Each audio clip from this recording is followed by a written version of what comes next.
Good morning.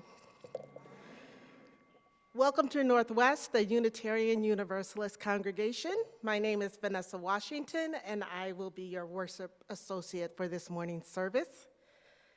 Do not fret, someone else will be up here next week. According to the COVID Act Now website, the Detroit metro region is still in the medium risk level, so there will be no communal singing. The choir will sing, and you are welcome to move, hum along. And if you're at home, you can sing loudly. If you are a visitor online and would like Northwest to stay in touch with you, please fill out the visitor form. You will see it in the chat box. And if you're with us in person, you can fill out a form out in the atrium or talk to anyone you see. Please greet your neighbors with a wave from wherever you are.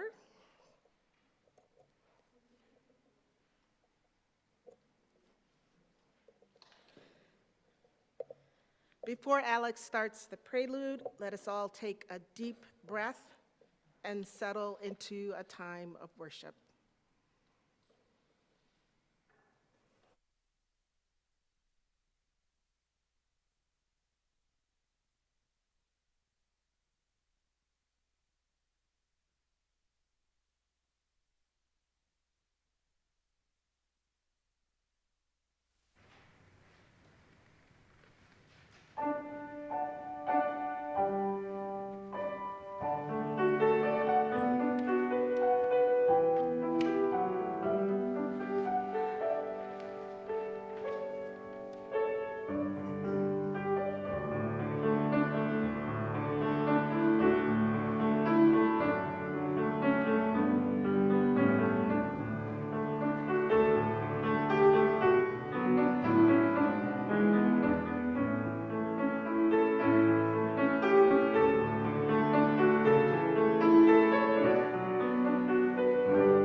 We begin our service today with a land acknowledgement.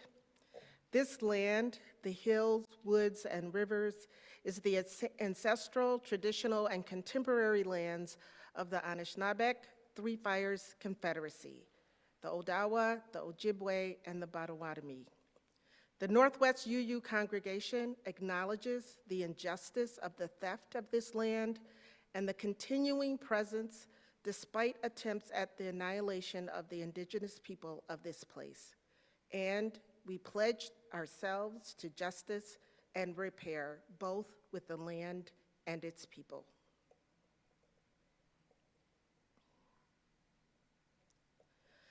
Both of the Chalice lightings today and the quote in the program come from author Octavia Butler. Octavia Butler is a Black female science fiction writer, and she sets herself apart in that she deals with social issues in her writing.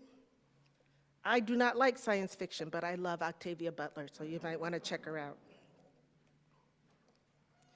We light our chalice, the symbol of our faith, knowing this morning that many other Unitarian Universalist congregations across the land and around the world are doing the same. We light this chalice with words by Octavia Butler. Purpose unifies us. It focuses our dreams, guides our plans, strengthens our efforts. Purpose defines us, shapes us, and offers us greatness.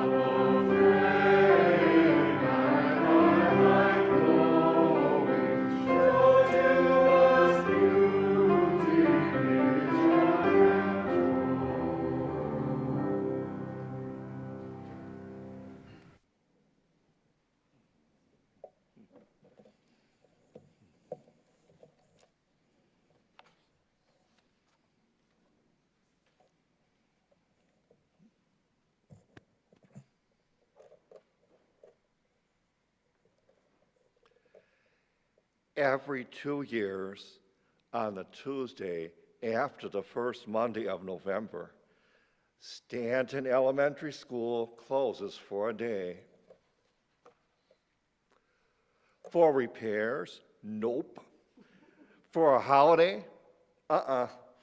For vacation? No way. Stanton Elementary School closes for Election Day and changes from a school to a polling station. What's a polling station? A polling station is where people vote. The reason people vote is to choose who makes the laws of the country. We should all vote, said LaToya. We should all vote to make the future better. We can't vote until we turn 18, said Lizzie. So what can we do? The kids of Stanton Elementary School did their research. They looked in books and made notes. They went online and found all kinds of information. They even took a trip to the local election office and picked up forms.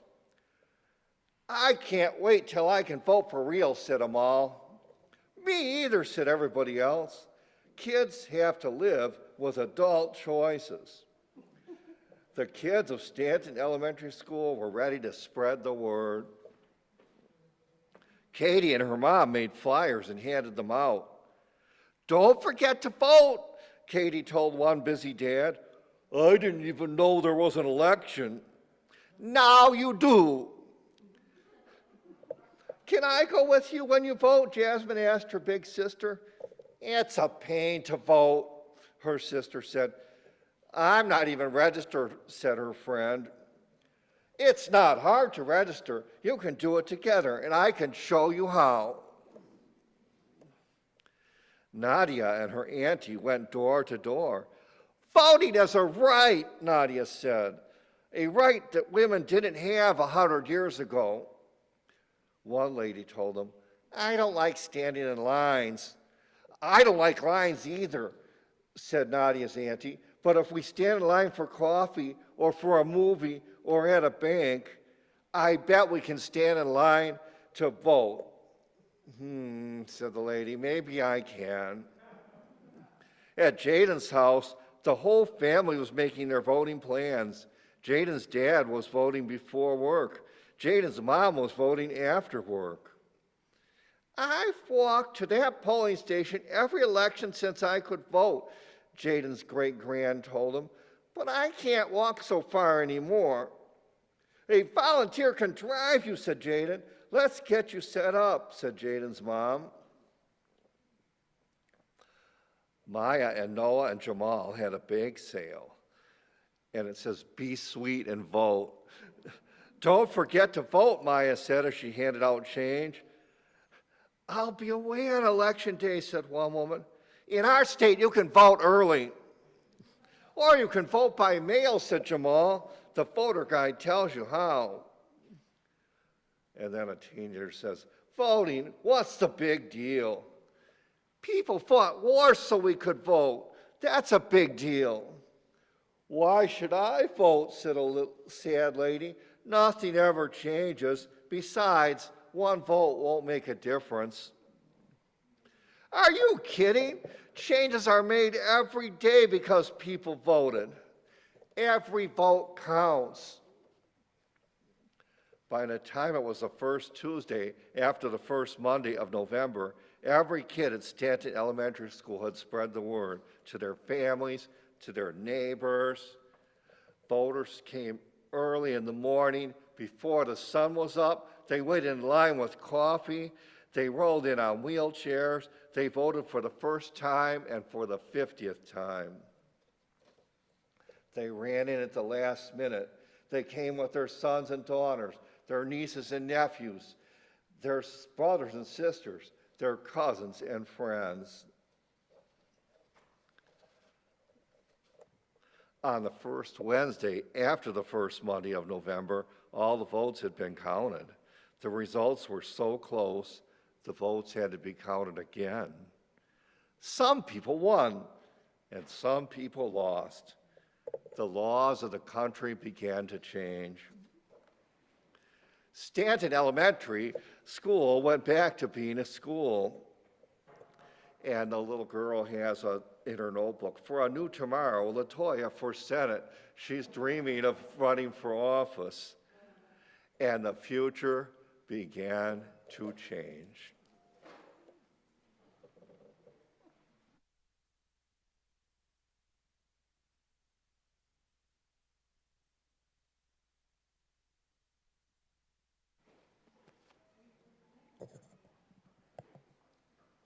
So now our children and youth and their teachers will leave the service. They will play community building games and join affinity groups in the multipurpose room. They will take their own chalice that has been lit from the flame of the chalice in our sanctuary.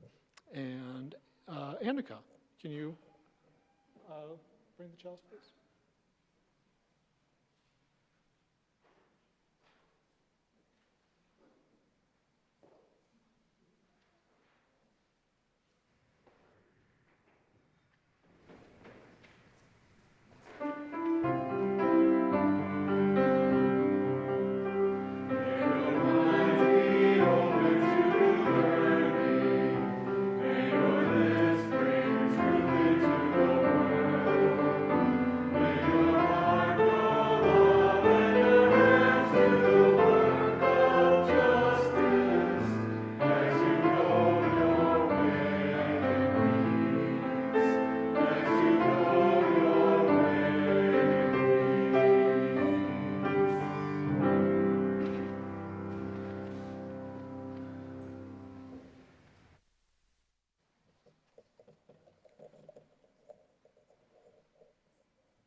One purpose of a religious community is to encourage all who gather together to grow more generous in spirit and in action. This is the great end of all the world's faith traditions, to bring the human being closer to the divine by acts of creation and compassion.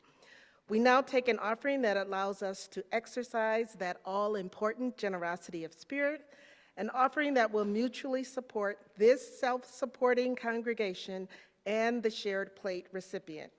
Every other month throughout the year, Northwest shares 50% of the plate collection with the Southfield Emergency Needs Fund. Their goal is to help residents overcome personal hurdles to achieve a satisfying and productive quality of life. Human Services is a division of the Southfield Community Relations. If you would like to donate, you can do so in a variety of ways that are now on the screen. And for those here in person, we will pass a basket.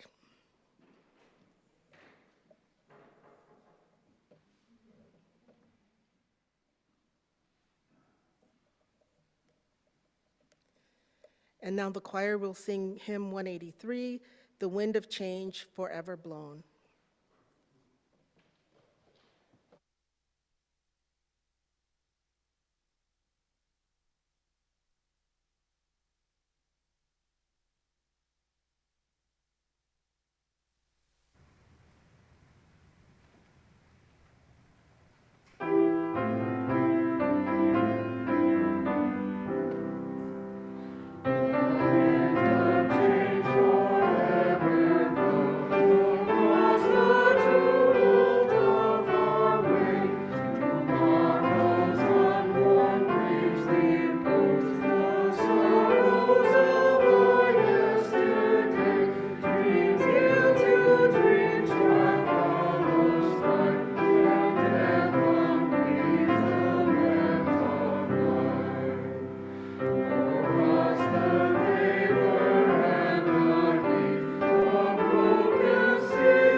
The reading today is an excerpt from Freedom Day 1963, A Lost Interview with James Baldwin by Fern Marja Ekman. Two notes before I start. This is longer than the normal readings, so settle in. And two, it uses the word Negro throughout because of the time, so just letting you know that. If you don't know James Baldwin, I highly recommend the documentary, I Am Not Your Negro. James Baldwin's first biographer was Fern Marja Ekman, a prize-winning feature writer and reporter for the New York Post. She died in 2019 at the age of 103.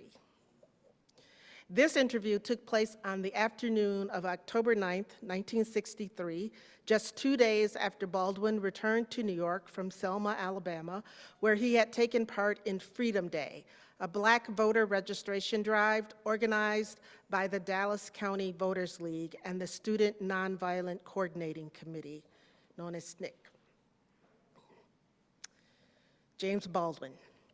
Yes, the moral of the story, Fern, is that what really happened was that 375 people who are American citizens, whom the government would put in jail if they didn't pay their taxes, would put in jail if they did not serve in the Army, this same government says, and makes it known, they can't do anything to protect them.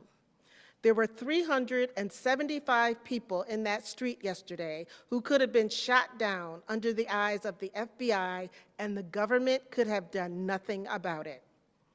All these people were jeopardizing their lives, their jobs, their children, everything they had in order to stand on that line in order to vote, which is an American right and duty. And the government of the US, which can mount invasions of Cuba and protect the Vietnamese, cannot protect these people. That's a lie. The government can do anything it wants to do. What it means is that the government does not dare yet to offend the Southern oligarchy. It's not the FBI who does it, you know. It's really the power of all these people in Congress who are Southerners, and the fact that Bobby Kennedy doesn't dare attack them. The administration doesn't give a damn. The terrible bargain America struck when the North and South agreed they were going to use the Negro both as agrarian cheap labor and as industrial cheap labor, do you know? And the South created that mindless mob which rules the South in order to protect the Southern interest and continue to keep the Negro in his place. It's a creation of the American government. And really, you know, finally, the poor white is the great victim in the South. He's the real victim. It makes him humanly useless and monstrous, but that is the crime, and the administration is still playing footsie with these people.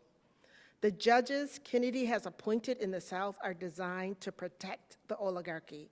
This has the effect of exposing, for example, to loss of life, 375 Negroes yesterday in Selma. Fern Marja Ekman, how did they make it so only 50 could register? James Baldwin, what, 50? Baby, I'm sorry, the last count we had in Selma was 12 to 20 all day long. Fern Marja Ekman, I thought the Times said, James Baldwin, the Times was wrong. The Times doesn't talk to the Negroes on the line. The first woman came out at 11 o'clock. She went in at 10:30. She'd been there since 20 to 9. From 9 o'clock until 4:30, 12 to 20 people registered, all of whom are going to fail the test by the time the next registration day comes around. David Baldwin, James' brother, doctors, lawyers, teachers are going to fail the test. James Baldwin, and the government can't do anything about it. There were certain things I realized sitting in Selma and watching the local news, for instance. The implication is that Negroes are so passive that they don't want to vote, that it's only people like Jim Foreman and Jimmy Baldwin who stir them up. And even then, they only had 150, and the sheriff kept everything very orderly. The real drama is the fact that people can't vote, and the government won't help them, and that they're living in a police state with the collusion of the federal government. The last thing we heard as we left Selma early the next morning was a housewife saying, I think I better get a gun. This is a Christian housewife. She says, I better get a gun. I saw the guns out down there. And when they shut down the registration, this whole line of Negroes just walking by the courthouse, marching in twos, they didn't get a chance to vote. They all stayed there all day long. You know the day is coming when they will no longer go to the courthouse for redress of grievances. And when that day comes, the country will have no one to blame but itself. We read this on the eve of the midterm elections for two reasons. One, to remind us of how far we've come, that progress has been made, and therefore we should have hope.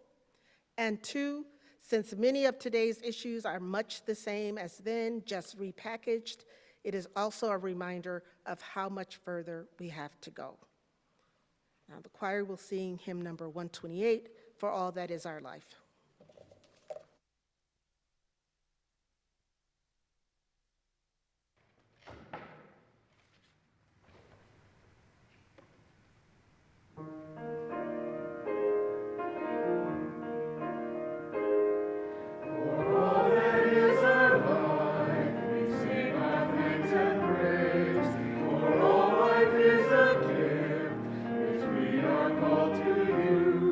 To build the promise.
Thank you.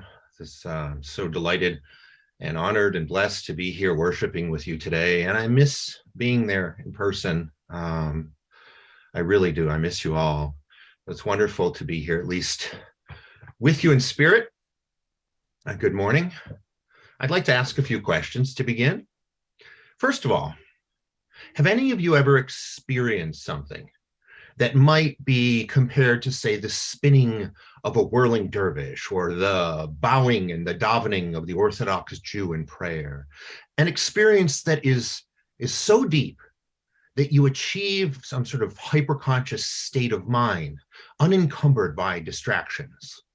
Have you ever entered a euphoric mind-altered trance where you began speaking in tongues, disassociated from the reality around you?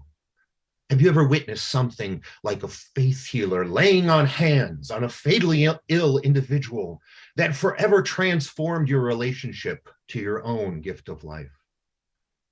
I would imagine most people here in our congregation would say no, though there are many people outside or in the world that would say yes. These are what might be considered traditional religious experiences and very meaning-making for many people. I would like to say that in the West, at least, what's known as religious experience is often identified as connected to a specific dogma, or it's something very Eurocentric, or it's something ecclesiastical. So not everyone can relate to these traditional religious experiences, but let me ask you another set of questions. Have you ever had a runner's high where you enter into a hyperconscious state unencumbered by distraction? Have you ever had an experience of such profound beauty as it might have been, for instance, standing directly beneath Michelangelo's fresco on the ceiling of the Sistine Chapel as the paint dried? Or hearing the jazz singer Sarah Vaughan sing Misty live, maybe in Sweden in 1964. Should play that recording. Have you ever had these experiences where you left the moment and you became hyper-focused, completely disassociated from the realities around you? Does the story of the creation of stars captured by the images from the Webb telescope cause you to reconsider your own relationship to the universe? Have you ever witnessed the death of a loved one or the birth of a child, forever transforming your relationship to your own gift of life and how you live it? I guess most people here are lucky enough to answer yes to at least one or a few of this set of questions. And I argue that these are also religious experiences. And these types of experiences too can be elitist and can be partisan. So what makes a religious experience that we might attempt breaking it down to universal fundamentals in order to arrive at something that we all might experience? Well, unfortunately for me today, trying to define it, the primary defining characteristic, I think, must be that it shouldn't be and that it can't be concretely defined at all. It is an experience that is personal to an individual. And until you come through something you can claim as a religious experience yourself, there's truly no way to actually comprehend it.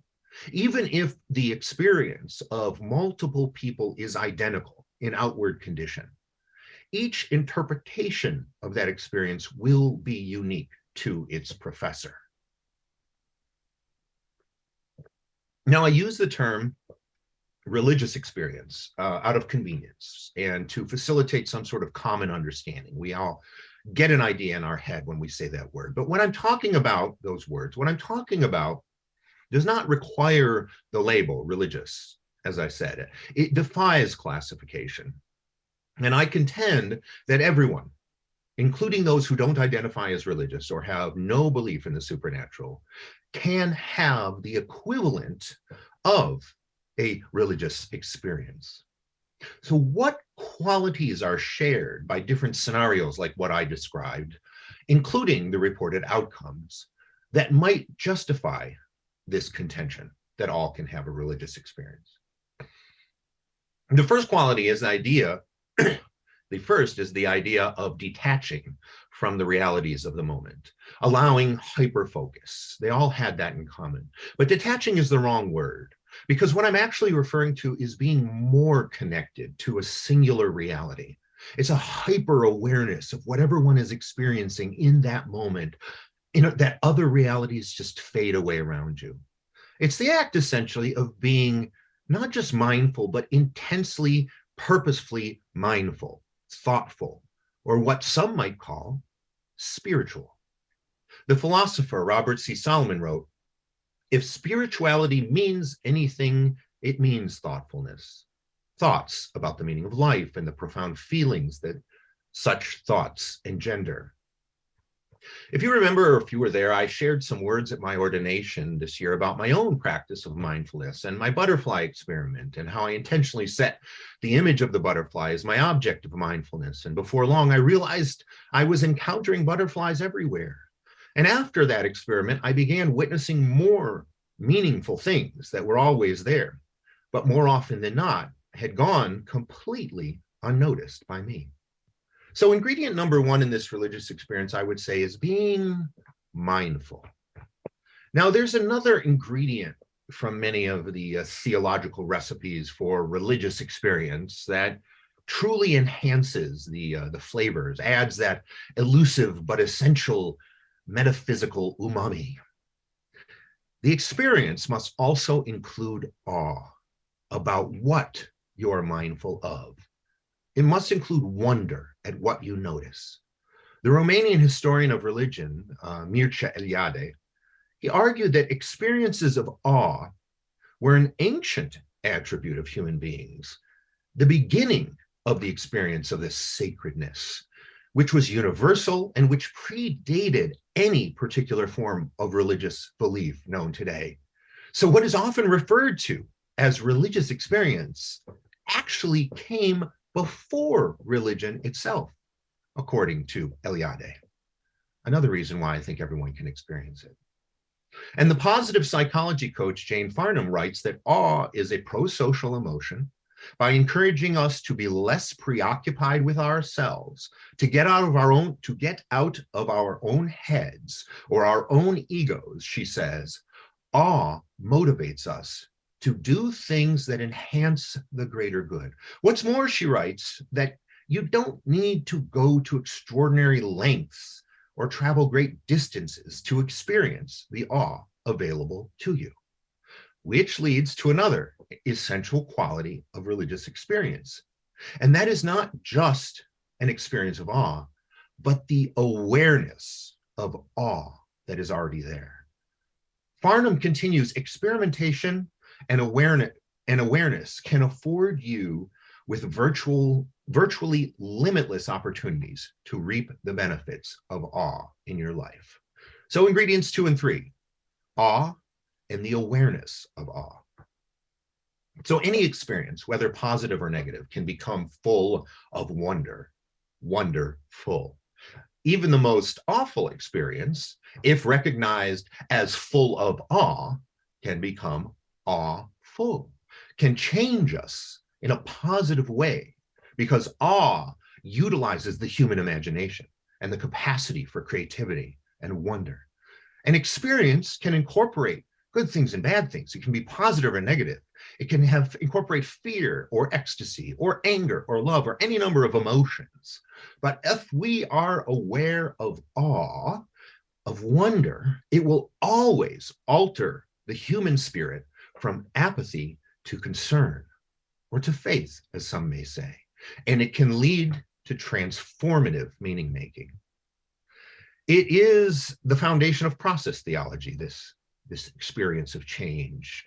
The religious experience activates a deeper consideration of something, resulting in a change and a transformation of the experiencer on some emotional, psychological, even physiological level. Religious experiences, they change us. And most often it is unsolicited, it is impromptu, it is transformative, it's even radical change. The definition, for instance, of the word dervish from Whirling Dervish is doorway, representing passing through from the materialistic world to the spiritual world. And in doing so, the experiencer is literally moved from one plane of existence to another. They are transformed, changing their own identity in the universe. Religious experience is, according to the theologian John Dewey, defined by the transformation or the change that it might produce. When an experience produces a better, deeper, and enduring adjustment in life, Dewey writes, then it can be called religious in nature. So one thing most religions agree upon, traditional religions, is that God, or whatever is named divine, is the only thing that can absolutely be counted on. Only thing that's always there, you can trust, you can have faith, and you can always count on. If, however, the only thing we can truly count on is change in this world, then we can comprehend Octavia Butler's comparison, Octavia Butler's brilliant aphorism that all you touch, you change, all you change, changes you. The only lasting truth is change. God is change, the only constant. If one were inclined to the idea of accepting or believing in, or even worshiping the divine, whether you call it God or something else, it simply means being open to and accepting of change, the only constant. So ingredient number 4 in religious experience, there must be change. The person experiencing it must be change. You must be change. Let's try this out. Let's replace the word God with change in some biblical passages and see how it fits. And this isn't to disparage the biblical passage. If it makes meaning for you with the word God in it, that's wonderful. I'm just trying to translate it into a language that where joint meaning can be made. Ephesians chapter 3, book 20. Glory to God who is able to do far beyond all that we could ask or imagine by his power at work within us.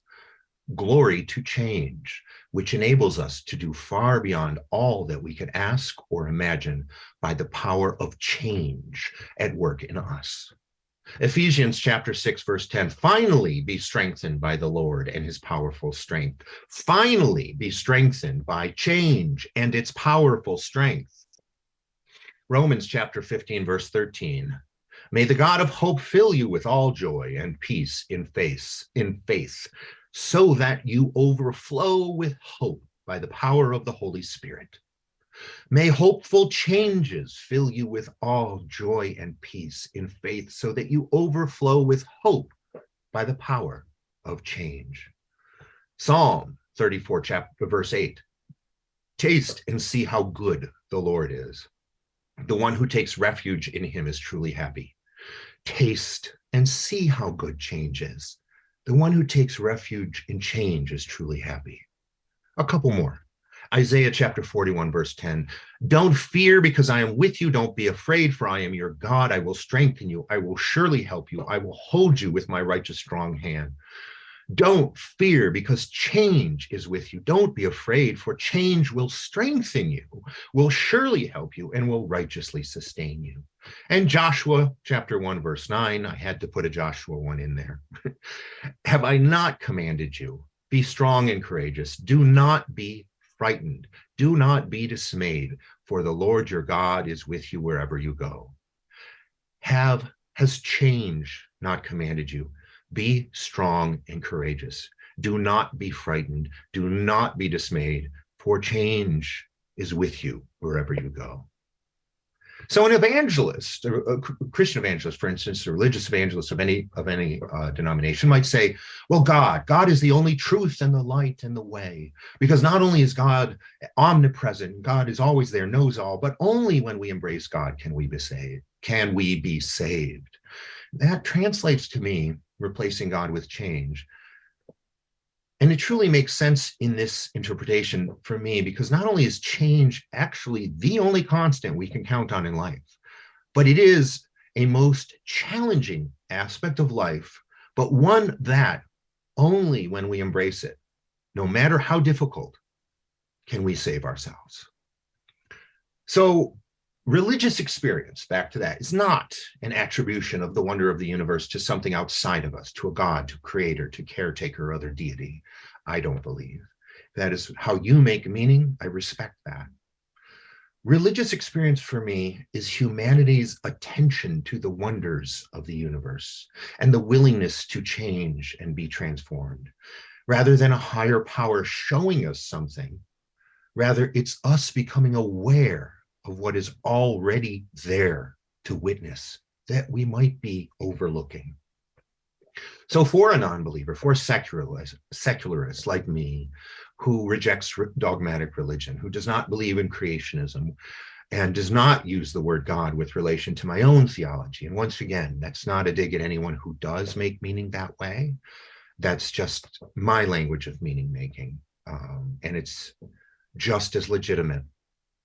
For me, for a non-believer, religious experience, this experience of a mutually deferential relationship with the natural world that is both mindful and radically transformative, that changes me, is something that is equally, if not more, accessible.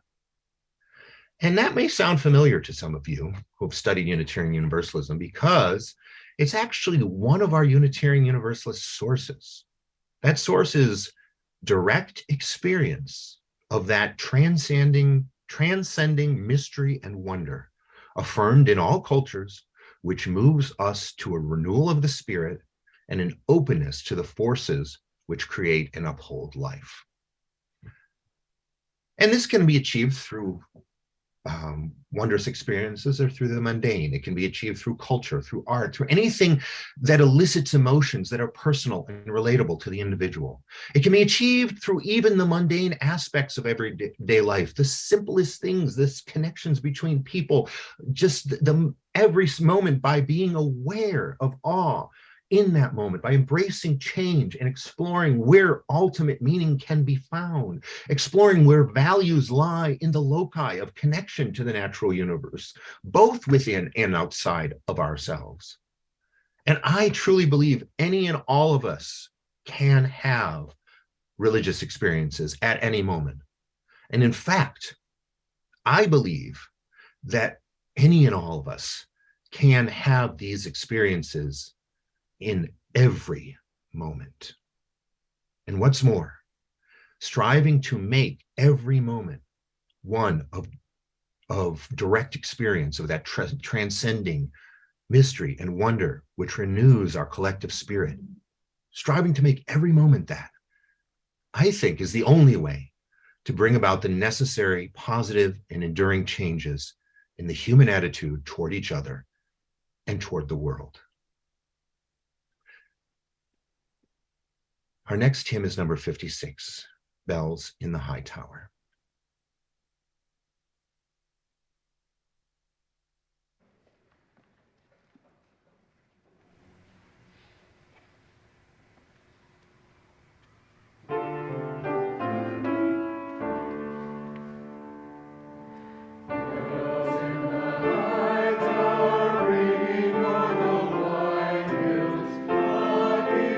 Winter, singing like the spring winds.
By extinguishing this flame, we pause as individuals and as a collective community to remember to regularly return to gratitude and joy, reminded that the work we do should be spiritually fulfilling. And the words from Octavia Butler: partnership is giving, taking, learning, teaching, offering the greatest possible benefit while doing the least possible harm. Partnership is mutualistic symbiosis. Partnership is life. Any entity, any process that cannot or should not be resisted or avoided must somehow be partnered. Partner one another. Partner diverse communities. Partner life. Partner any world that is your home. Partner God. Only in partnership can we thrive, grow, change. Only in partnership can we live.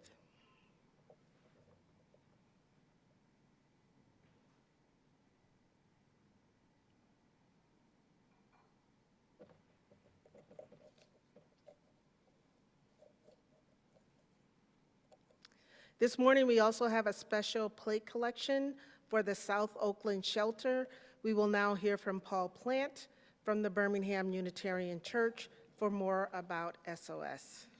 Paul Plant, coordinator of the 5 churches that support South Oakland Shelter through Lighthouse, Michigan. We are hosting, the 5 of us, the week of the 6th of November this year. I want to thank Northwest in particular for supporting us for over 10 years, many years. For all you members, we are very much appreciative. South Oakland Shelter no longer comes to the 52 churches, that includes BUC. COVID cut that out. We've been putting up 100 guests at motels in the Pontiac area, and the congregations for the week they host supply food. Meals on Wheels then distributes the food, or we've been donating money, and that money goes to Meals on Wheels. They make the food and deliver it. South Oakland Shelter has combined with Lighthouse and Pontiac. We are in the future going to build a facility capable of housing 100 people. We're also refurbishing apartment complexes to handle families, women, and children. We are also building a pantry which will service over 3,000 people a week out of the Pontiac area. That's kind of what we're doing. That's an overview. Thank you again for your contributions. We're looking to make $7,000 in the week the 5 communities host to pay for the food. That's it. Thanks again.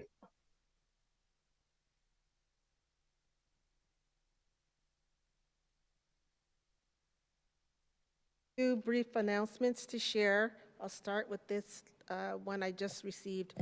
Yesterday, a crew of 4, Ron Berry, Mary Mueller, Tom Ott, and Chris Duzen, raked the leaves at the church. They filled the dumpster plus about 30 extra bags. Anyone who has lawn waste pickup at home, please take 2 or 3 bags home with you today. They're located next to the dumpster. And then Run, Hide, Fight, active shooter training. Sign up for a free 1-hour in-person training in Run, Hide, Fight, the tactics recommended by the FBI to maximize survival in an active shooter scenario is being offered by Jason Botson. The training will take place at the church on a day and time that works for most of the interested persons. Contact Physical Plant Governor Jason Botson for more information. And may none of us ever need this training. Monthly potluck. The membership committee will be hosting monthly potlucks on the 2nd Sundays of the month. Bring a dish to share next Sunday, November 13th, after the service. Service auction. The Northwest Service Auction is now open online. Buy raffle tickets, bid on silent auction items, buy seats on board items, and preview the live auction items. The service auction link can be found in your newsletter as well as on the church's website. The live auction will be on Zoom next Saturday, November 12th at 7 p.m., and you can pick up your winnings at Northwest on Sunday, November 13th from 11:30 to 2:30. And finally, the holiday rummage sale. Next Sunday, November 13th, we'll have a holiday rummage sale from 11:30 to 2:30. Shop for decorations and gifts. This morning, I was going to put on a pair of earrings I bought at the rummage sale this summer and realized that they weren't earrings, they were cufflinks. But they're beautiful. We will now conclude our worship service with the benediction from Pastor Berg. Thank you so much. Thank you, everyone. First of all, Vanessa and Alex and Jim and Brian and Ben and everyone involved with this service. Thank you so much. I wanted to do sort of like an improvisational benediction a little bit. I can hear my echo in the sanctuary. I don't know if that can be corrected. There you go. Thank you.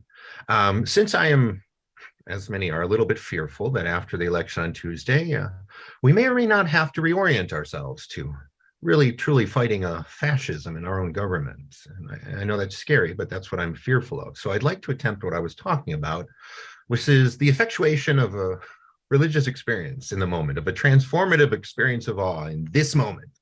And so I'll mix some of the ingredients I mentioned in my talk and just see what cooks up.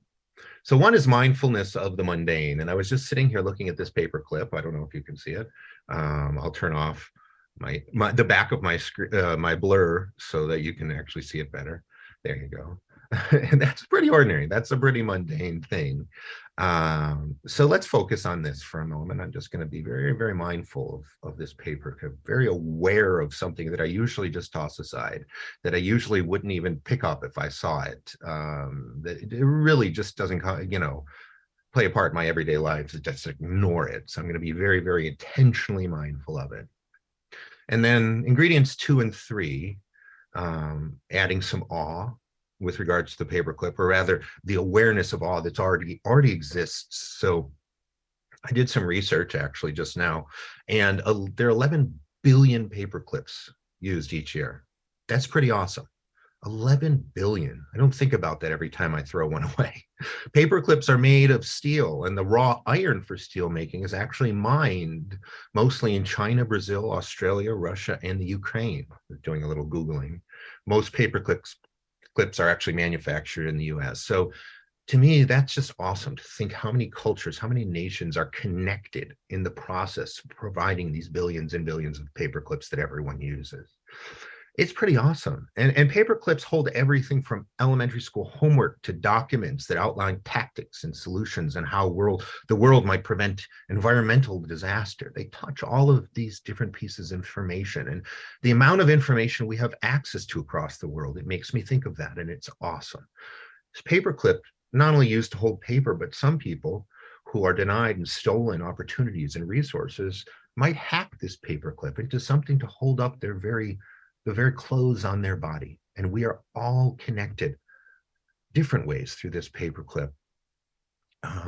Someone who might have changed the trajectory of civil rights 200 years ago when they first invented this may have used a similar device to hold their papers.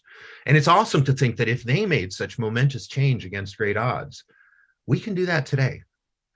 The interdependent web of existence that we talk about in UU is awesome. And it can be represented just when we look at this tiny paperclip, if we really are mindful of the awe that's there. Being mindful of awe with regards to this object, in this moment, for me, it has transformed me. And from considering this election as I was on Tuesday with trepidation, and I still am, but now I'm feeling motivated. I'm feeling hopeful that I am connected to people who made much more momentous change to me, that I'm interconnected with the world, that I am partnered, as Vanessa said, Octavia Butler said, in this change with others. So although we can't avoid disastrous change because change is constant, given, as Octavia Butler said, that the God that is change is always there, we can also be certain that change will continue. And even if there's disastrous change, there must also be, even if it takes some time to arrive, positive, powerful change as well, good change. We can be certain. And I know that because disastrous change has been turned around to positive change countless times throughout history by countless people across many nations who share our proclivity to keep papers together in an orderly manner. Amen. Thank you. And also, I'd encourage you to connect with each other on a personal level after this. Connect with each other, look in each other's eyes, and just see the awesomeness in your relationship, in your partnership that's already there, that maybe sometimes when we greet each other goes unnoticed. Really focus on that. That's my challenge for myself and for everyone there. Thank you for giving me time for this long benediction. Take care.